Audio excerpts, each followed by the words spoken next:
Ég á draum sem rætist Þetta var skaplega skemmtilegt lag árið 2009, Ingo, lagið heitir Undir regnbogan og við erum komið með lagahöfund þessa lags í heimsókn til okkar, Hallgrímur Óskarsson. Góðan blessan daginn og til hamingju með afmæli í dag. Gaman að fá afmælisbarn í heimsókn. Já, takk fyrir. Það er bara Euroveisla í kvöld og afmæli í dag og bara skemmtilegu dagur framöndan. Já, er það ekki? Jú, bara takk fyrir að bjóða mér. Það er alltaf gaman að koma að þetta.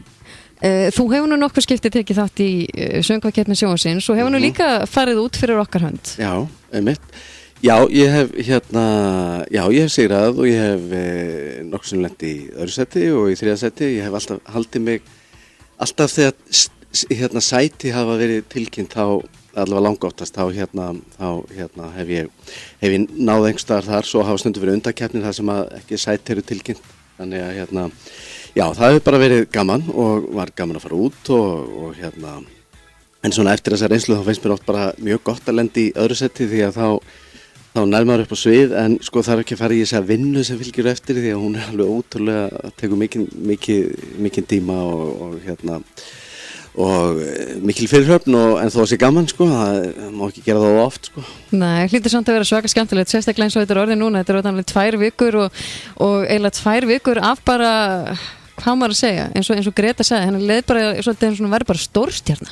Já, flytjendurnir hafa alltaf, fá alltaf það sko, við lagahöfundar erum alltaf bara svona bak við tjöldinu, það er voða notalegt líka sko.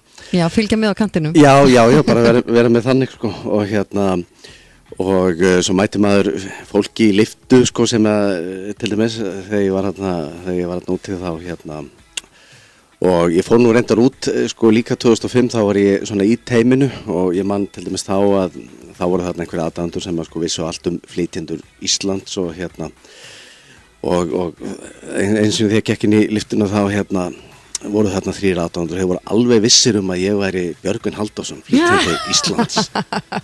Kannski að ég talaði svolítið svona.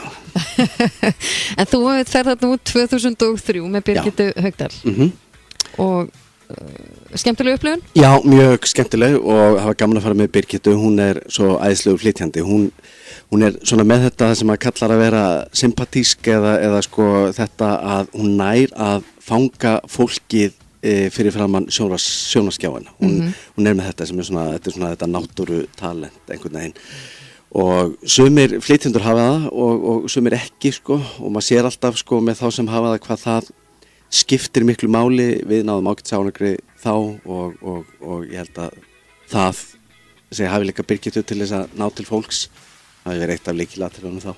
Þú átt alveg þó nokkuð lögu í þessari keppni og til dæmis og hefur verið í rauninni í samvinnu við þó nokkra ólíka flytjendur. Já, einmitt, ég sem alltaf þannig að lagið fær að ráða hvert að vill teima sig og ég er ekki alltaf að semja í einhverja eina deild eða eitthvað svoleiðis bara eins og Undir regnbogan, það er svona ukulele country sko, svona skandinavist country og svo bara powerlög, ballöður, pop, bara alls konar, rock líka, Magni, það var nú svona allavega létt rock þegar hann söng fyrir mig, það er bara gaman sko. Það er lagið Ég trúi á betra líf. Já, einmitt. Og svo varst þú líka með Lífið snýst með, eða ekki, Hreindi Silvi og Svavari Knút. Já, Svavari Knút, það er svona enn einn deildin, trúbátor feelingurinn, sko. Já, en þú settir inn á Facebook í vikunni skemmtilega status sem að mér fannst mjög áhugaverður. Þú varst að spá svolítið í, söngvakeppni sjónvarpsins og undankeppninni heima. Við erum bara komin út í það. Þetta er orðið svolítið stórt batteri úti ef við ætlum að komast áfram upp úr undankeppninni. Og ég held að það sé búið að sýna sér svolítið núna að Norðurlanda þjóðirnar kannski voru ekkert að tjalda einhverjum svakalegum lögum og ég held að ég er búin að vera að skoða núna vefi bæði norska, danska og annað að það eru bara flesti sem segir bara við vorum bara með menn og góð lög. Það var bara þannig. Já, ég held að það væri alveg hægt að gera það má alveg taka upp umræðina einmitt hvernig hefur ykkur gengið síðustu 5-6 ár og þetta hafa alltaf verið svona 19., 20., 17. og eitthvað svo leysæti og það má alveg taka upp umræðina sko hvernig getur ykkur gengið betur og svo umræða tengist ekkit flytjendur sem fara út þeir hafa held ég bara undantekningarlaust lagt allt sitt í Algjörlega. sölurnar og reynt að gera eins vel og hægt er með þann efni við sem þeir hafa.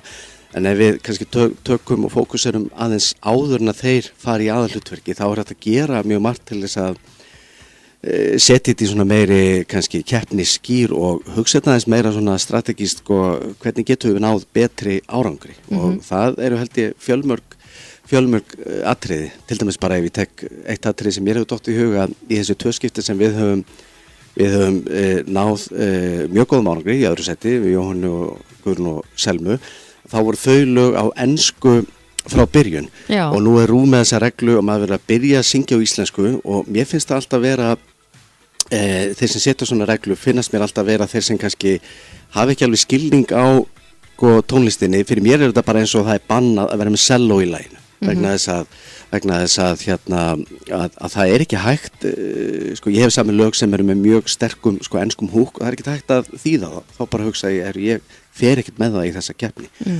og því íslenskan yrði einhver liti hjákátleg og því að við verðum að fá að velja hvaða tungumál við viljum hafa og svo er þetta líka svona kynningarelement að muniði til dæmis þegar þið sáuð fyrst lagið sem Manns söng og sigraði í fyrra í Svíþjóð, þá sá maður það tölvört fyrir keppni og maður sá það í endanlegum búningi. Það er ekki hægt að kynna einhverju vöru og vekja athygli á henni og koma svo setna, já herðu, ykkur fannst hún öll aðeinsleg, hér er varan, hún er alltaf mikið breytt en finnst ykkur hún ekki samt líka æðisleg, er það ekki vonandi?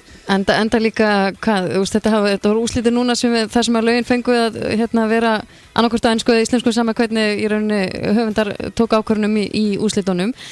Ég held líka að þegar við að kjósa lögin í undankeppninni að þá er fólk að spá mikið í því hvernig verður einmitt endaleg útsetning og þá kannski sitja lög eftir sem hefðu kannski orðið miklu flottara einmitt á ensku heldur en íslensku. Já, einmitt. Þetta er eins og fyrir okkur höfunda við megum velja hvaða hljóðfæri sem er.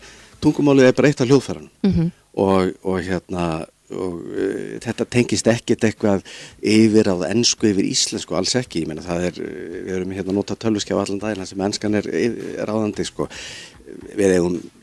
Mín skoðun er að það væri að gera alls konar svona þætti sem að ýta undir betri árangur. Það væri líka hægt að velja lögin kannski með einhvern veginn öðruvísi aðferð og svo er ég líka í þriðja lagi alltaf að hugsa ef við erum að fara í keppni þar sem úrslitin eru dæmd með ákveðnum hætti, þá eigum við hér í forkeppninni heima að vera með sömu reglur og láta dæma okkur eins, það er að segja af fólki sem er ekki endilega bara Íslendingar, heldur kannski bara fólk sem líkast því eins og myndi kjósa erlendis og leyfa þá einhverjum hópi að vera alltaf mikið ráðandi með niðurstöðuna, hópur sem að kannski þekkir ekki allt og mikið inn á íslensku pólitíkina og hvaða söngvar eru vinsælir og eitthvað svoleiðis.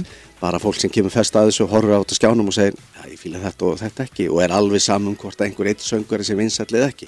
Taka það út. Já, þeir sem að í rauninni hafa kannski fylgst með nú sýndi RÚV í fyrsta skipti Melodífestivalinn sem sagt úrslita keppnina. Þarna var þetta fyrirkomulega í gangi.